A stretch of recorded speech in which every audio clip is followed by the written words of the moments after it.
Hello students, कैसे हो। मैं संदीप शर्मा फिर आपके लिए एक नया वीडियो लेकर हाजिर हूँ। आप देख रहे हो मेरा यूट्यूब चैनल बिग्स इंस्टीट्यूट, इस पे आपका स्वागत है। और आज अपना जो प्रीवियस लेक्चर था उसमें अपन ने डिस्कस किए थे कूलॉम के नियम पर आधारित कुछ क्वेश्चंस। उन्हीं से रिलेटेड अपन कुछ और प्रॉब्लम्स है उनको डिस्कस कर रहे हैं। इसमें आपकी फर्स्ट प्रॉब्लम है कि हाइड्रोजन परमाणु में इलेक्ट्रॉन पर प्रोटॉन के मध्य की दूरी 5.3 × 10⁻11 मीटर हो तो दोनों के मध्य लगने वाले स्थिर विद्युत बल की गणना कीजिए और इसकी गुरुत्वाकर्षण बल से तुलना कीजिए। कहने का मीनिंग ये है कि आपके पास परमाणु है, वो तो कौन सा गिवन है, हाइड्रोजन। और आपको पता है हाइड्रोजन में आपके पास एक तो क्या होता है, प्रोटॉन, और एक क्या होता है आपके पास, इलेक्ट्रॉन। तो प्रोटॉन है उसके चार्ज को अपन ने QP से लिख दिया और इलेक्ट्रॉन है उसके चार्ज को अपन ने QE से लिख दिया। और प्रॉब्लम में अपन को इन दोनों के बीच की ये जो दूरी है वो कितनी गिवन है, 5.3 × 10⁻11 मीटर। अब एक तो आपको ये निकालना है कि FE कितना होगा इन दोनों के बीच में, और दूसरा आपको FE अपॉन में FG की वैल्यू कैलकुलेट करनी है। यानी आपको ये दो चीजें कैलकुलेट करनी है। तो सबसे फर्स्ट आप क्या लिख सकते हो कि आपका जो कूलॉम का नियम है, कूलॉम के नियम से, और कूलॉम के नियम से आप क्या जानते हो कि जो विद्युत बल है FE वो होता है आपका 1/4πε0 Q1 Q2 अपॉन में R²।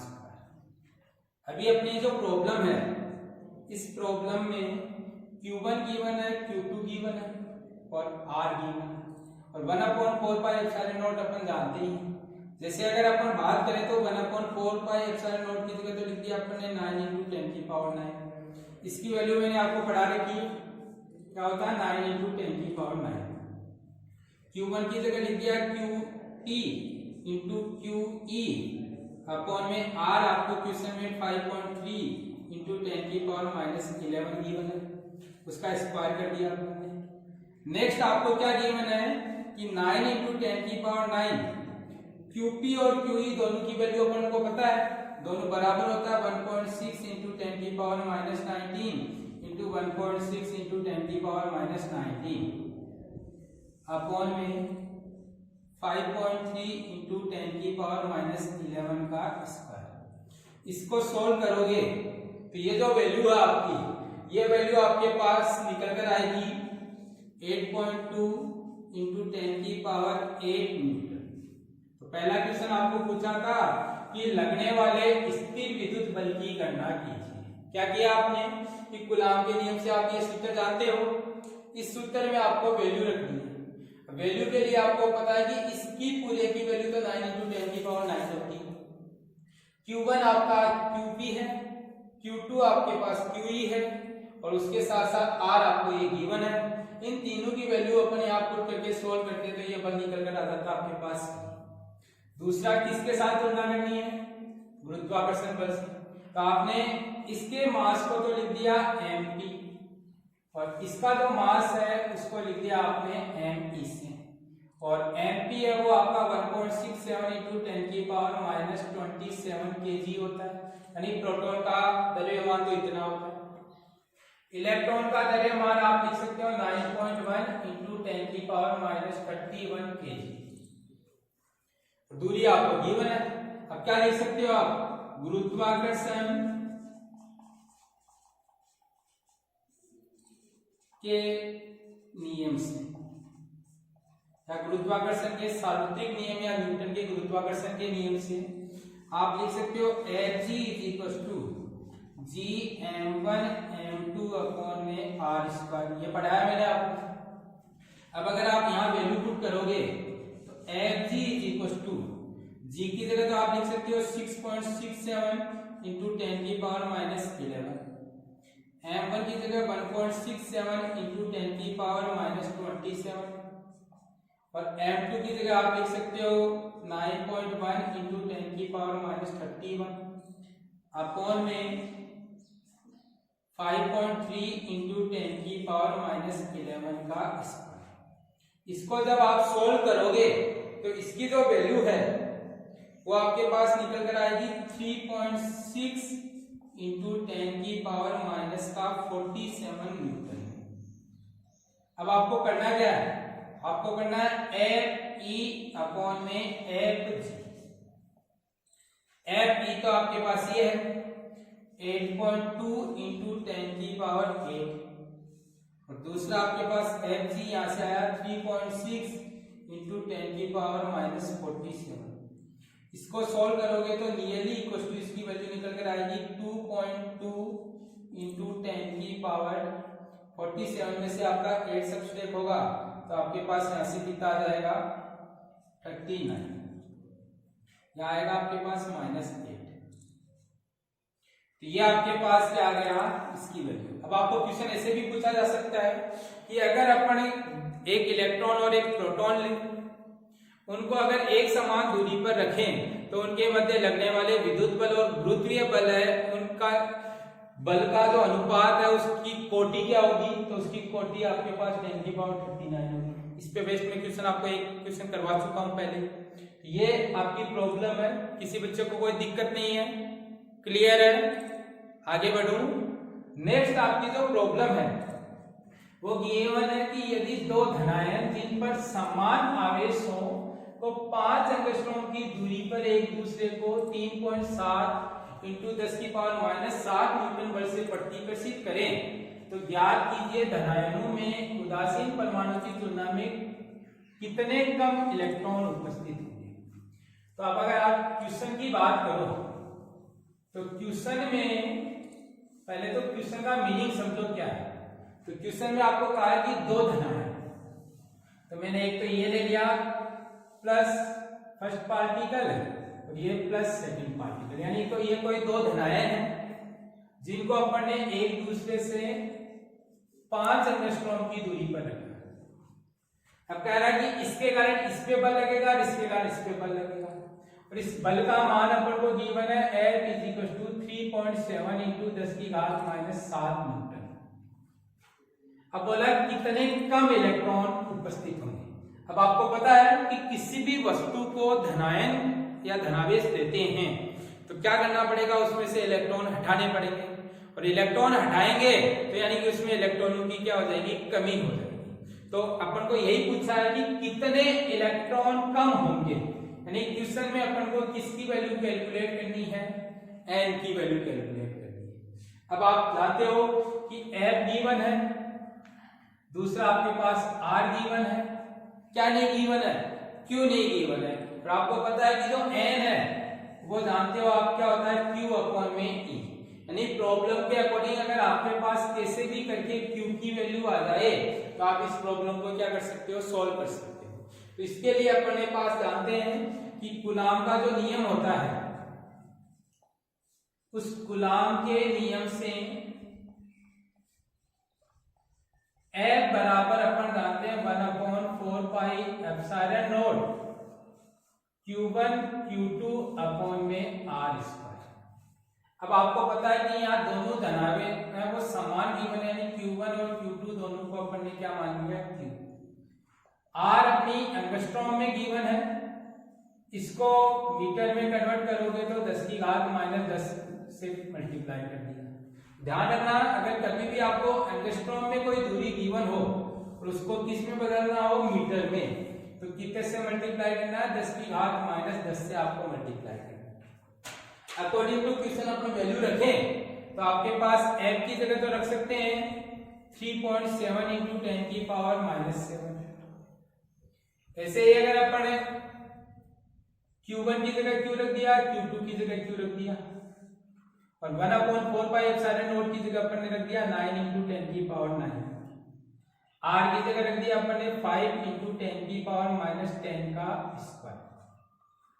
अब क्या निकालना है, Q निकालना है, तो आप क्या लिख सकते हो इसको, Q² = 3.7 इंटू 10 की पावर -7 5 इंटू 10 की पावर -10 का स्क्वायर अपॉन में 9 इंटू 10 की पावर 9। ये लिख सकते हैं। क्या किया आपने, क्यू स्क्वायर तो ऐसा कैसा रहने दिया, इस वैल्यू को इधर ले आए और इस वैल्यू को नीचे ले आए।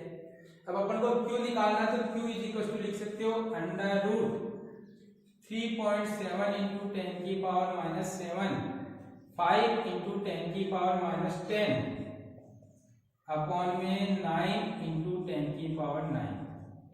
अब सॉल्व करते हैं तो कुछ बच्चे कैलकुलेशन को क्या कर देते हैं, कॉम्प्लिकेटेड कर देते हैं। अब देखो इसमें इजीली आप इसको सोल्व कर सकते हो। इसका स्क्वायर है, अंडर रूट लगा हुआ है तो यहां से तो आ गया सीधा सीधा 5 इंटू 10 की पावर माइनस 10। सेकेंड अगर देखोगे तो ये आपके पास 9 है, 9 का कितना आ गया आपके पास 3 आ गया। अब ये 10 की पावर 9 ऊपर जाके कितना हो जाएगा 10 की पावर 16 और 10 की पावर माइनस 16 का बाहर निकालेंगे तो 10 की पावर माइनस 8। यानी आपने इसको सोल्व कर दिया, इसको सोल्व कर दिया, इन दोनों को सोल्व कर दिया। अब 3.7, अब 3.7 को आप नियरली इक्वल टू क्या लिख सकते हो आपके पास कि 37/10 लिख सकते हैं। और 37 किसका होता है, 6 का होता है, तो आप इसको नियरली इक्वल टू 0.6 लिख सकते हो आपके पास। तो यहां से आपकी इसकी जो वैल्यू निकल कर आई वो आप लिख सकते हो इसको 3 का 10 की पावर माइनस 18 लिख सकते हो आपके पास। ये Q आ गया और Q इज इक्वल टू क्या जानते हो आप, n ही जानते हो आपके पास। यहां से n इज इक्वल टू लिख सकते हो आपके पास 10 की पावर माइनस 18 अपॉन में e।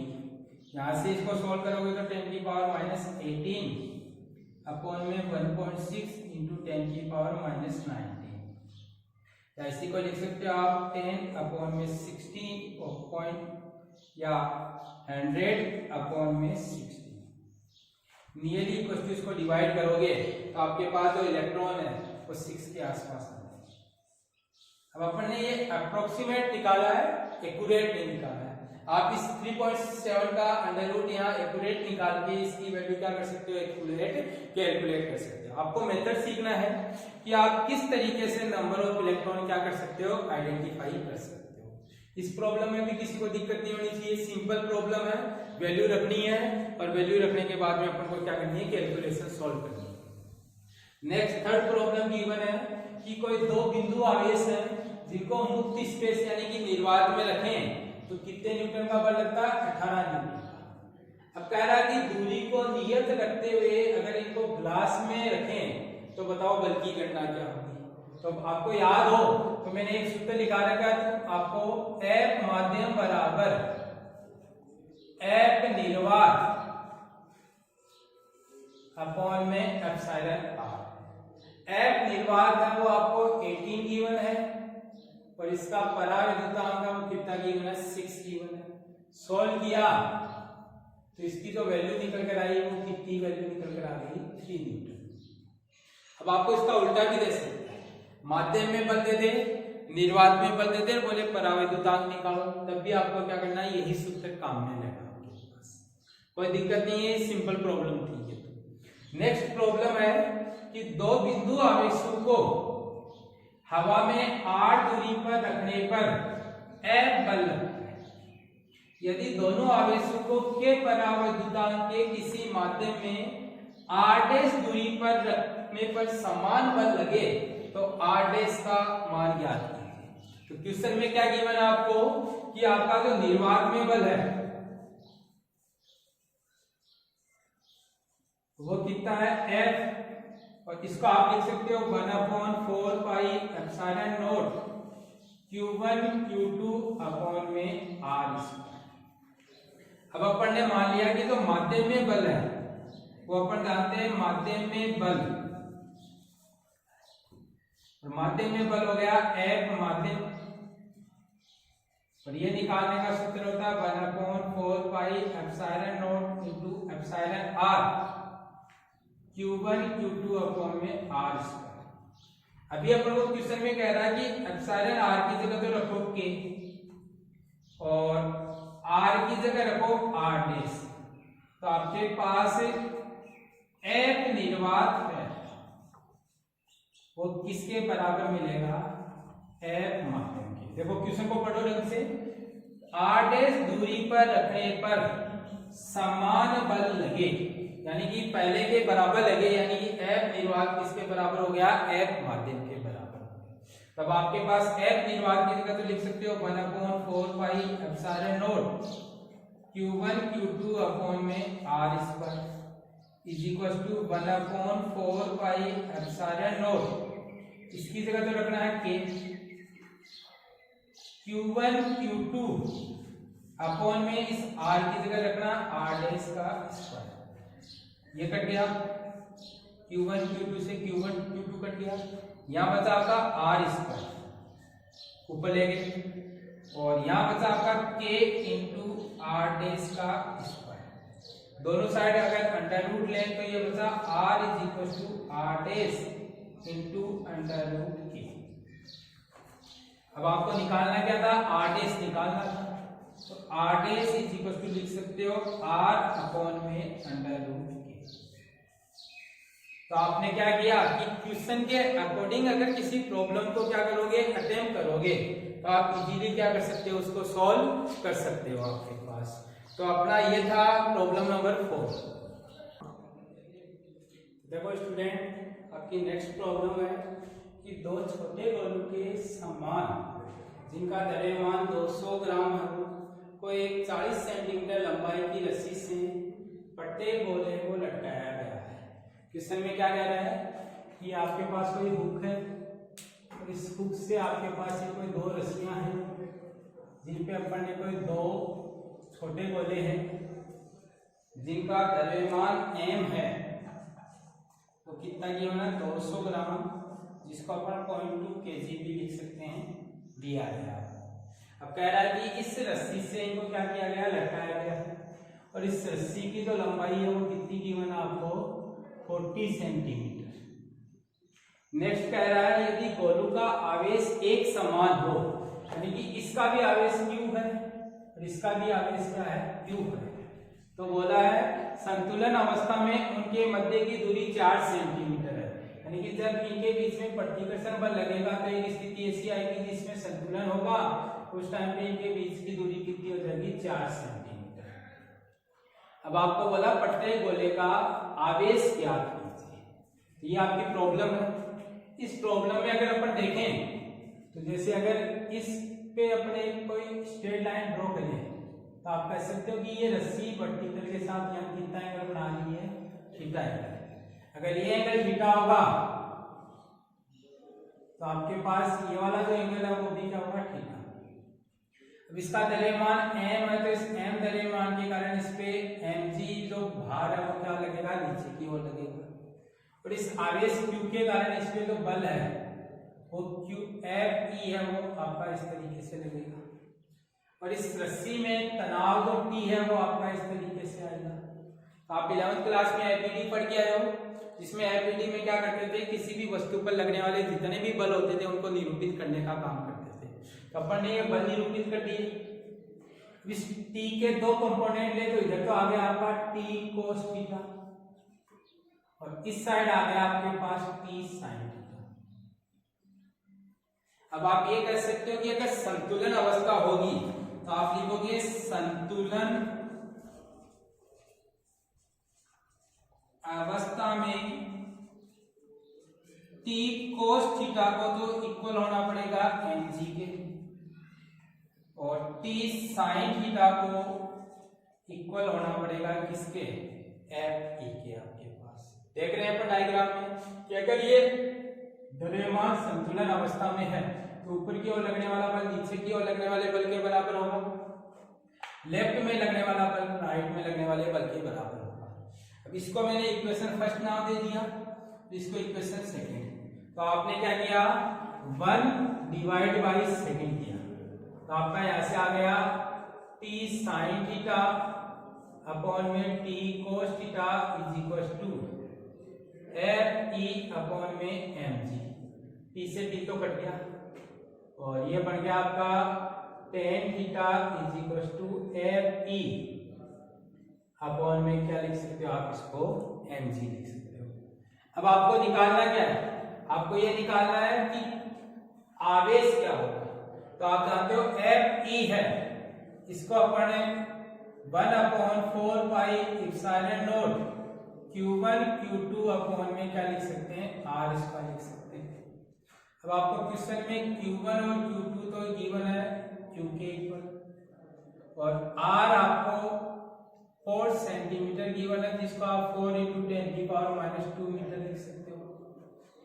अब इसकी वैल्यू अगर यहाँ पुट करेंगे तो आपके पास बना tan θ = 1/4πε0 Q1 × Q2 × R² upon में mg। तो इस Q1 की जगह भी Q लिख दिया, Q2 की जगह भी Q लिख दिया। अब आपके पास यहाँ से Q² निकल कर आया tan θ × 4πε0 R² × mg।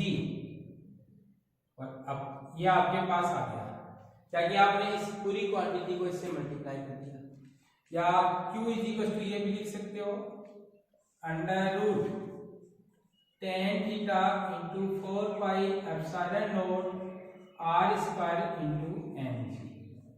अब क्वेश्चन में अपन को 4πε0 की वैल्यू बताओ, R की वैल्यू पता है, m की पता है, g की पता है, किसकी पता नहीं है, tan θ की वैल्यू पता नहीं है। अब आप इस फिगर को देखोगे तो आपके पास ये ट्रायंगल बन रहा है, जिसमें ये आपके पास 40 गिवन है, पूरी आपकी 4 थी तो ये आपकी कितनी हो गई 2, ये आपके पास क्या हो गया थीटा। अब आप यहां से क्या लिख सकते हो, tan θ नियरली इक्वल टू लिख सकते हो sin θ। जब एंगल स्मॉल होते हैं तो tan θ sin θ दोनों इक्वल होते हैं, और इसके अकॉर्डिंग अपन इसको लिख सकते हैं परपेंडिकुलर बाई हाइपोटेन्यूज। तो 2/40, जिसको आपने क्या लिख दिया 1/20। बच्चों को इसकी वैल्यू निकालने में दिक्कत आएगी तो इसके लिए बेसिक मैथमेटिक्स या थोड़ी मैथमेटिक्स लगानी है, जिसमें आपने tan θ sin θ के इक्वल किया, जहां से इसकी वैल्यू 1/20 आ गई। अब यहां से अगर देखोगे तो Q निकल कर आएगा आपका 1/20 × 1/9 × 10⁻⁹।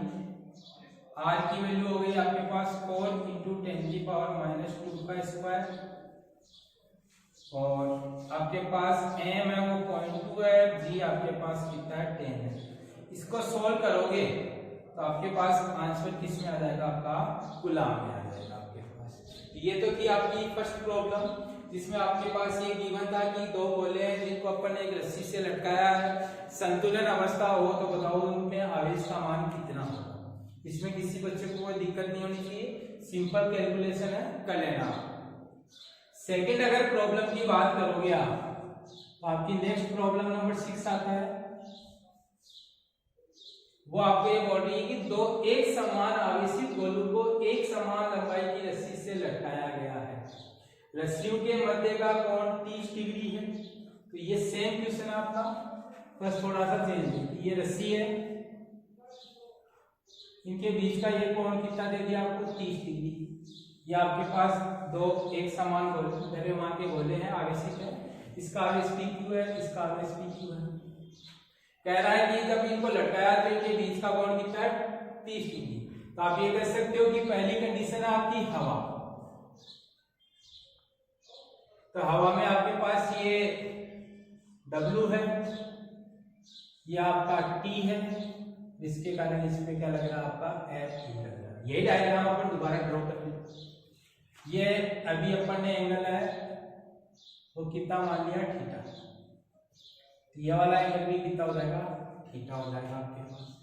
इस T के कंपोनेंट लेंगे तो T cos थीटा, इधर आ गया आपका T sin theta. Same condition बनेगी, T cos थीटा mg के इक्वल है, T sin थीटा fp के इक्वल है।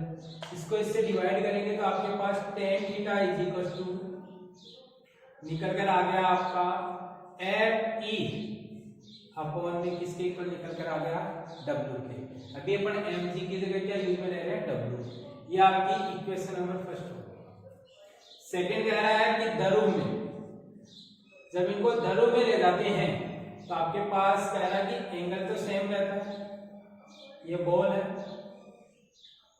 ये आपका दरों में W की जगह क्या लगेगा W डैश। आपको अगर थोड़ा सा याद हो आर्किमिडीज का सिद्धांत, तो उसमें बताया गया है कि जब भी किसी वस्तु को अगर अपन क्या करते हैं, हवा की जगह किसी द्रव में डुबोते हैं तो उसका भार है वो क्या होता है, चेंज हो जाता है। तो अपने W की जगह क्या ले लिया, W डैश ले लिया।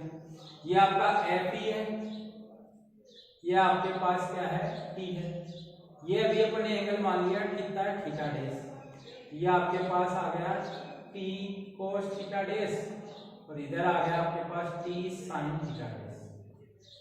दोबारा समझना कि जैसे अपन ने इसको द्रव में लटकाया तो आपके पास टेंशन में कोई चेंज नहीं आया, विद्युत बल में आपके पास चेंज हो गया। आपके पास Fp की जगह क्या लिख सकते हो, Fp डैश। W की जगह क्या हो गया, W डैश हो गया। तब आपके पास यहां से लिखोगे तो कंडीशन हो गई T sin theta is equal to तो Fe डैश, जो किसमें है, द्रव में, और T cos theta is equal to क्या लिख सकते हो आप, W डैश लिख सकते हो। यहां से आपके पास tan theta dash is equal to निकल कर आया Fe डैश अपॉन में क्या निकल के आया, W डैश। अब आपको कह रहा है क्वेश्चन के according tan theta is equal to होगा किसके, tan थीटा डैश। क्वेश्चन को पढ़ो, देखो मध्य का कोण समान रहे, यानी कि द्रव में भी वही कोण है जो आपके पास किसमें, आपका हवा में है। यानी tan थीटा को किसके इक्वल रख दिया आपने, tan थीटा डैश के इक्वल रख दिया। अब tan थीटा की वैल्यू तो ये है और tan थीटा डैश की वैल्यू ये है। तो अगर अपन ये वैल्यू रखे तो Fe अपॉन में W इज इक्वल टू आया Fe डैश अपॉन में W डैश। इसको आप ऐसे लिख सकते हो Fe डैश अपॉन में Fe is equal to W dash upon में, अब Fe डैश है उसको आप लिख सकते हो Fe अपॉन में K अपॉन में Fe is equal to W dash upon में W। क्या हो गया कि आपके पास Fe डैश है द्रव में विद्युत बल, और आपको अभी पढ़ाया कि माध्यम में विद्युत बल है वो निर्वात में विद्युत बल को अगर उसके परावैद्युतांक से डिवाइड कर देते तो मिल जाता है। तो ये आपका है निर्वात का बल, ये परावैद्युतांक है। F इसे Fp कट गया, 1 upon K is equal to तो निकल कर आया W डैश अपॉन में W, या K इज इक्वल टू लिख सकते हो W अपॉन में W डैश। अब अगर आप देखोगे क्वेश्चन में तो कह रहा है कि गोले का घनत्व जो है 1.6 और आपके पास जो द्रव है उसका घनत्व कितना है, 0.8। तो आपके पास ये जो K है ये तो हो गया हवा में गोले का भार अपॉन में द्रव में गोले का भार, और इसको लिख सकते हो आप D अपॉन में D डैश, यानी कि द्रव का हवा में घनत्व है बटा आपके पास उसका घनत्व है, किसका, द्रव का घनत्व है। तो हवा में गोले का घनत्व तो कितना गिवन है, 1.6 और ये कितना गिवन है, 0.8। सॉल्व करोगे तो इसका आंसर कितना आ जाएगा, अपने पास K की वैल्यू कितनी आ गई, 2। दोबारा समझना, क्वेश्चन में आपको गिवन था कि दो कंडीशन है कि एक रस्सी, दो रस्सियों से अपन ने कोई दो गोलों को लटकाया, एक बार उसको हवा में लटकाया और एक बार अपन ने उसको द्रव में लटकाया।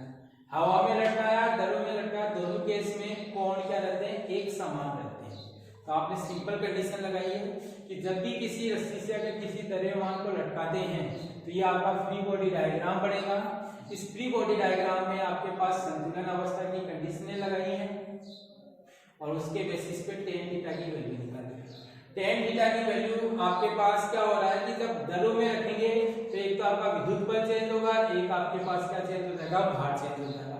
इन दोनों को चेंज करके अपन ये इक्वेशन बनाई और इस इक्वेशन में वैल्यू पुट की तो आपके पास K की वैल्यू कितनी निकल कर आ गई, 2।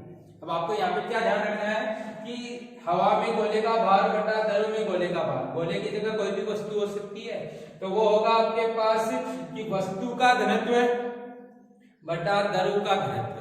अब वस्तु का घनत्व तो गिवन है आपके पास 1.6 और द्रव का घनत्व कितना गिवन है, 0.8। तो दोनों को रखा था आपके पास। ये फॉर्मूला आप 11वीं क्लास में पढ़ चुके हो, ध्यान रखना। नेक्स्ट आपकी लास्ट प्रॉब्लम है प्रॉब्लम नंबर 7। इसके बाद में आप अपनी टेक्स्ट बुक के सारे क्वेश्चन क्या कर सकते हो, अटेम्प्ट कर सकते हो। ध्यान रखना।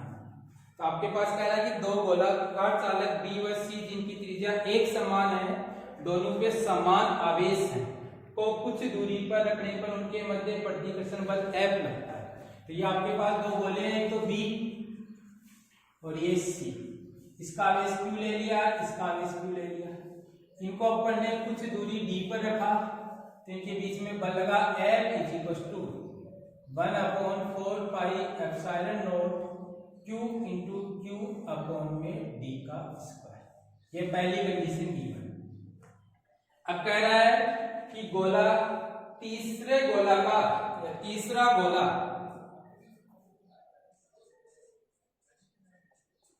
जिसकी त्रिज्या B की त्रिज्या के समान है, तो तीसरा गोला अपन ने मान लिया C। तो केस फर्स्ट में जब B A मान लिया अपन ने तीसरे गोले को, A व B संपर्क में हो, तो QB' = QA'। आपको बता चुका हूं कि जब भी किसी आवेशित वस्तु को किसी अनावेशित वस्तु के या किसी दूसरी आवेशित वस्तु के संपर्क में लाएंगे तो उनका आवेश क्या होगा, चेंज होगा। तो आवेश चेंज होगा, तो अभी आपने क्या कहा कि यहाँ तो तीसरी वस्तु है कैसी, अनावेशित। तो अनावेशित है, तो आपके पास यहाँ से लिख सकते हो QA + QB अपॉन में 2। ये फॉर्मूला पढ़ा चुका हूं मैं आपको। QA को 0, इसको Q अपॉन में 2, तो यहाँ से आ गया Q/2। यानी D का नया आवेश कितना हो गया, Q/2, और A का भी नया आवेश कितना हो गया, Q/2। केस सेकंड में क्या किया, जब A व C संपर्क में है, तो आपका QC' = QA'।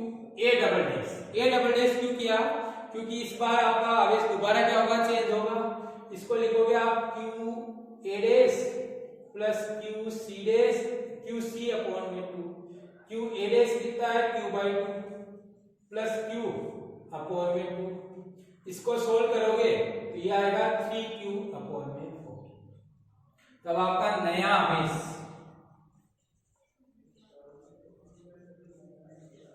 QB' Q/2 के इक्वल है, और QC' है वो 3Q/4 के इक्वल है।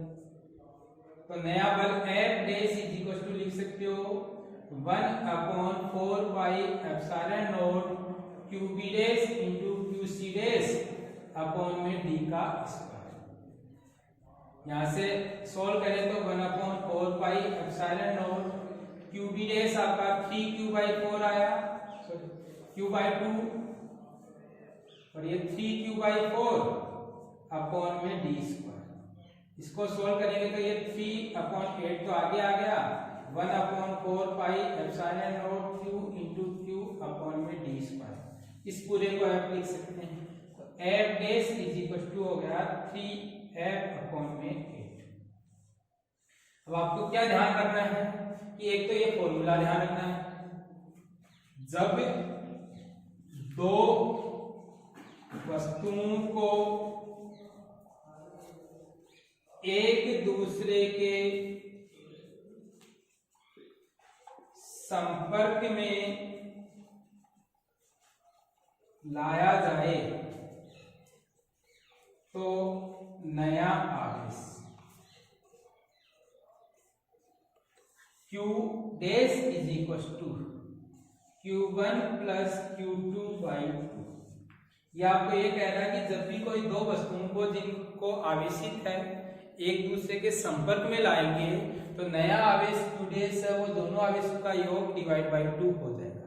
इसी कंसेप्ट का अपन ने इस क्वेश्चन में यूज लिया, और इसका यूज लेते हुए अपन ने क्या किया, अपनी प्रॉब्लम को सोल्व किया।